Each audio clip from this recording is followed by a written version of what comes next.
What's up, everybody? Welcome back to Keith and Mike Watch Deep Space Nine. I didn't have to wait for the whoosh like I do on our other show, but the whoosh is in my head. I got some spring allergies, so if I feel like lost and confused, that's why. How you doing, Mike? Surprisingly, not lost, not confused. It's bright enough that I'm, in a decent mood. I had a good cry this morning, reliving a video game I played with myself, but kind of with my wife also, because she watched me play it today, and we cried, and then I got a haircut, and then had meetings for work. So it's like a red banner day. I mean, boy, if I were your therapist, we could spend the rest of the session just picking that sentence apart. Yeah, but anyway, it's good. Generally, Jen and I CEO Jen and I have watched Star Trek. Chancellor Jen. Yeah, Chancellor Jen and I have watched Deep Space Nine a few days early, so I've had time to mull, but schedules conflicted, so we only got to it last night. So I am. It's fresh. It's fresh, and there's a lot of thought. I have a lot of thoughts, Keith. Okay, so I'm excited to hear them. Oh, I'm very excited to hear them. That's why we're here, man. That's true. We're here to hear you. I mean, I'm only here to hear your thoughts because I already know mine. Okay. So, yeah, all right. Well, we're off to a heck of a start, but you know who rescues us from our sloppy starts every single week, and that is our patrons. And Mike, there's a new category on our patron slide this week. See, the job of a graphic designer is to, how can I take the still limited amount of names and make it fill the screen more? Well, you do that by adding more people, and that is the people who have contributed physical things to our house. Smart. And who have contributed, toys and figures and all sorts of other things that we use on our various shows, which definitely count as supporting the show and being our patrons. So, Mike, who's doing it? Keith, as always, at 4 Pip, Brian Kaufman, Casey Clark, 3 Pip, Bren Joshua, 2 Pip, Andrew Hayes, Jorge Navoa, and the mysterious Worf's Big Old Boot Shivs, Richard Coleman, Charles Babbage. We got the 1 Pippers at CRM Productions, Nikolay Ivanovich Lobachevsky at Grim_Toys, Delusions at Noon, and those people who know our address, JD Makes, Colin Dagan, Chris Mitchell at CRM Productions, and good old Pat. Thank you. You can join the team, of course, as always, patreon.com/K&M. Yes, indeed. And you'll notice that the Pip is not even a Federation Pip. Of course, because it is a major Pip in the Bajoran government. So like Major Kira, they are majors because they are major supporters of our show. And let me tell you, guess what? You can also support the show by, instead of leaving a Pip, you leave a tip with the super thanks below on the YouTubes, and we got one already. Very, very exciting. So thank you so much for that. Keith, do you know that they tell us? Oh, it fell. I wanted to tell you, this is one of the things we got in the mail on our other show. That's right. From JD Makes. Yep. So thanks, JD. It's right here on my desk with me, working away. They tell you, Keith, you're supposed to tell the value. And the value is that you're not just subscribing or liking or giving us a super tip. You're actually helping the show continue. Keith and I work multiple jobs. This is one of them. And you can help fund and produce the show. So we appreciate your time. We appreciate your money. We appreciate you, just your view balls. And I think I'm going to cap it there at view balls. I feel that's definitely more than anybody needs. Anyway, so let us do our next important thing, and that is we have last week's viewer ratings from the House of Quark. Very excited to talk about this because, as always, we're going to determine a winner. So here are last week's ratings. So from Frank Rinch, the House of Quark got a 91. Joshua Cronin gave us a 90. Not us. Very clearly not us. Joshua Cronin for the House of Quark gave us a 90. Sans Deity gave it a 94.19. John McWatt gave it a 94. Delusions at Noon gave it a 99. Harry Pothead voted with their heart and gave it a 99. Their Even though favorite episode, I objectively guess. they would say a 75. But you know what? We vote with our hearts here on the show. So it would be a 99. And of course, JD gave it a 90. What does that all add up to, Mike? That adds up to an average of 92.45 for the House of Quark, which means we have another winner.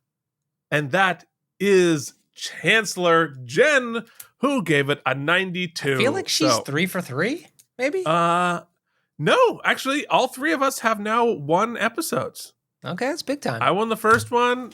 You won the second one. Jen won the third one. So there we go. So what do you say we talk about this episode a little bit? Keith, let's do it. All right. So this episode aired on October 17th, 1994. It was a bright and shiny, I have no idea what the weather was, but it was a Monday. And we were all listening to the immortal strains of... Mike, take it away. You know, it's the same. We're sticking around for a while. Trills are complex beings, and we're gonna learn that they made a mistake, and they're covering it up. What? Chansia's feeling strange. She doesn't know why. Memories and dreams, they are making her cry. Okay. Well, yeah. So that's sorry. Thanks so much for that. I think this is appropriate because I realized I forgot to credit our first tipper, and that is, of course, our good friend and already patron, Worf's Boot Shivs. Yeah, just stop. And you want to know what reminded me of that? I feel like I got shivved in the music hole by that. You know, in my brain, I was like, you know what? Try to work in the lyrics or the plot of the show, and then I recognized that was more complicated than my synapses were prepared for today. No, it was great. We're all shivved with love with that. Thank you, Worf's Boot Shivs. All right, so the top movie was, interestingly, Pulp Fiction. Oh, yeah. Was the top movie in 19... I can't believe how old that movie is. I guess that makes sense then. Because I was going to say... Well, I'll tell you in a minute, actually. Okay. It's a secret. Well, now it might be your time. Because it's time for your TV ratings. Yeah. Well, you know, I though this aired on a Monday, this past weekend, back in time, on Saturday Night Live, the host was good old John Travolta. And I thought to myself, why was John Travolta on Saturday Night Live? And it makes sense. Pulp Fiction was out. Well, there you go. It's all tying together. It's interesting that he would have hosted the week previous to this. I guess he hosted it before opening weekend. I would imagine. Was that what was top at the box office, or it was just opening? No, it was the top of the box office. Oh, you know what? Because it's the end of the week. All right, it would coincide. I take it back. What else, Keith? I mean, we were just spoiled for riches on television. You had Coach. Coach was the lead-in to Monday Night Football, where the champion Kansas City Chiefs beat the Denver Broncos. It's the year of the Super Bowl, 31-28. The Nanny was starring in Nanny Napper. All right, hold on. Now you have to do impressions on all the subsequent shows. Dave's World. Hey, I'm Dave. Murphy Brown. Nobody does What a phenomenal impression. Oh my God. Is he here? Is Dave here? Northern Exposure. That was a moose. Oh my God. I said no guests. Fox was Melrose Place. Party of Five. Fresh Prince of Bel-Air's Will's Misery, it was called. Oh, Blossom was Your New Planet. And Moment of Truth was a show that was on NBC. Moment of Truth. Wow. Maybe it was a movie. It's 2 hours. So yeah. Moment of Truth, A Mother's Deception, 1994. That one was on TV, Keith. Mike, do you have a clip for us? Turns out I'm not your mother. Wow, what a deception. Thanks for playing along on that. Okay, well, enough of that shenanigans. let us do some hard-hitting news with the Weekly World News headline, "The face of Satan has risen over Haiti." Oh my goodness. Look at it. Satan shows up all the time. I feel like because I feel like this is the headline every like 2 months. I think because whoever their Photoshopper is was very proud the fact they were able to carve a face into some smoke. U.S. Marine snaps horrifying photo, but I think they didn't even know that the cutting satire, Keith, because above it, Billy Graham says the devil is real. But Keith, could it be Billy Graham was the devil all along? Yes, I feel like there's a very good chance of that. There's an argument. All right, so let's dig in to Deep Space Nine, Season 3, Episode 4, Equilibrium, which was directed by Cliff Bole, who last directed The Collaborator. It was written by the first time on Deep Space Nine, but longtime Star Trek writer Renee Echeverria. This is the first of 24 episodes of Deep Space Nine written or story edited. He also wrote or story edited 56 episodes of The Next Generation. He also created Carnival Row, which is currently on today. Okay. This episode also has a story by Christopher Teague. This is his only Deep Space Nine, but he created Wildfire later, which was a show I didn't know existed, but it did run for like 80 episodes with Star Trek producer Michael Piller. And now it's time for something trivial. And speaking of trivial, it's definitely not trivial. I hope we don't have the compression issues we always have. Now, Keith, waste your time with trivial trivia. Probably. All right. So, did you change it again? I don't know. I have to listen to it on the episode itself because it's being routed through like. I mean, I didn't change 6 different anything, places. so unless you uploaded a new copy. I don't know. It's correct locally on my end. All right. Anyway, so in our trivial trivia, we find out that the pool that is featured in this episode was actually built on stage 18 in their cave set, which gets used every other episode. But impressive, they actually built a pool. We learn here. How'd they get the sperm in there? Well, when a bird loves a bee very, very much, but the bee's away, and he's got nothing better to do. All right. So we learn in here that Cisco is from New Orleans for the first time, though it's set up a little bit because do you remember on the episode The Jem'Hadar, just the season finale of the last season, when they were camping, what he cooked? Is it jambalaya?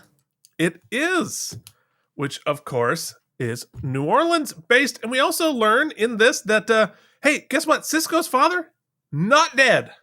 Yeah, well, he runs a restaurant. It's a mistake in commonly New Orleans. Made. Yeah, it's so easy to forget.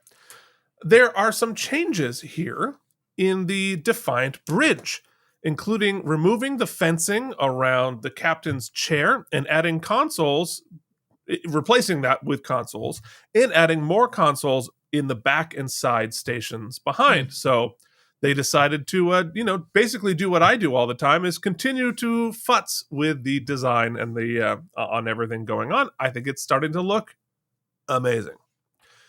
This will be the only time we will see the Defiant leaving from the upper pylons rather than the docking ring, which makes sense because the upper pylons are where they docked the Enterprise D and the giant ships, whereas the smaller ships are usually just physically directly attached to the docking ring. But if you have a larger ship, it needs to go up on the pylons. So that makes sense. This show began as an idea by Michael Piller, and who had this idea watching a magic show featuring Jeff Magnus, who appeared doing the magic in this episode. And it was involved a series of masks, and they keep removing the mask, and that's what he basically just like, I saw it in a magic show, putting it in an episode. And his original idea was to do a circus coming to Deep Space Nine, and that it was going to be an Odo episode. So it is pretty remarkable how fluid the ideas are early in pre-pro. So that this didn't start out as a Jadzia episode even. Circus. They just had the idea, like, crazy masks, that's kind of fun, let's do something with it. And so the music, one of the reasons I think this episode is interesting is the use of music. And composer Jay Chataway had to compose the musical theme that Dax is haunted by and plays overnight. Mhm. They're like, hey, guess what? Tomorrow morning, we need a theme for her to play that needs to be creepy and memorable. And I frankly think they did an excellent job. It's really good, I thought. And Yeah. And I thought the scoring for the episode in general was good. It struck that kind of good horror tone, which I think it was going for genre-wise. No. I sat down and played it on the piano, but I don't remember it now. So this is next up is to be talking about what was Voyager doing, still in pre-pro, maybe building those sets, probably do some casting, who knows. So here's your football update. The Giants lost to Jerome Bettis and the Rams because Dave Brown was terrible, and they decided to cut Phil Simms to save $2.5 million. Still salty about it 30 years later. The Eagles lost to the Cowboys despite a touchdown run from very qualified to play football, but maybe not so much to be a senator, Herschel Walker. And this episode has guest stars. And let me tell you who they are. Lisa Baines plays Renhall. Told you, I've got allergies. I don't know what's going on. I'm pushing forward because people deserve a Deep Space Nine episode. Jeff Magnus McBride plays Joran Ballar, the magician that started all of this. Nicholas Cascone plays Timor, and Harvey Vernon plays Yolad Ballar. Which means it's time, perhaps, to hop in to the screening room. I mean, Keith, though, think about it. Imagine if you got hired to do some magic on a show, but then they're like, hey, do you mind while you're here if you do like a tub scene with Terry Farrell? Oh, you should probably talk to my agent, but yes, for the love of God, yes. I mean, I'm not saying I'd do it for free, but... Hey, Mike, free. Earlier you asked a question about how something got into the tub? Why are you standing so close to the jets? God.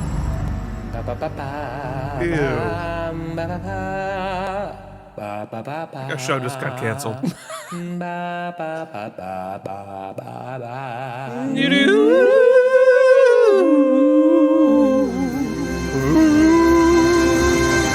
Keith, yesterday Jen and Mike watched Deep Space Nine. Was a big episode because I taught her how to use the faders so she could do the sound mix. So, ooh, that's a thing. Well, I mean, next you need to teach her how to do screenshots. That is a pain, but that's kind of my favorite part, though. Okay, all right. Well, I would hate to ruin your favorite part. All right, so in our teaser, it's Casual Friday for half of the cast, and not the other half, in Cisco's quarters, where Ben and Jake are cooking a giant meal by hand. Odo tries to help by stirring in the traditional changeling style. Odo's face change is very noticeable to me now. Oh, you think? The mask thing? Yeah, for me at least. Interesting. I didn't clock it, which is weird. I guess I'm doing a lot of typing. So he stirs in the traditional changeling style by holding the whisk stationary and moving the bowl underneath it. It was a little porny, to be honest. I'm calling it like I see it. It was a little porny. Mike is a little thirsty this episode. I'm a little allergy-y. Mike, full on thirsty. So we also learn in here that Bashir hates beets. Dwight would be so sad. Very specific. Cisco says, nah, they're just misunderstood. Dax arrives, and she's excited for beets. Kira thinks Odo whisking is cute. Dax pulls out a space Casio and talks about how none of her hosts have any musical talent whatsoever. Then she starts playing a theme that's beautiful and kind of melancholy. And she snaps at Bashir for interrupting her abruptly. Now, but she's quickly, yes. Quick interruption. I think I've proven on this show that I have smoked away many of my memories of childhood and of various other things. You know, in fact, Jen, I put the Skinny Pop in the fridge the other day. Like a bag of Skinny Pop. I just put it in the fridge. What Skinny Pop? A bag of popcorn. Yeah.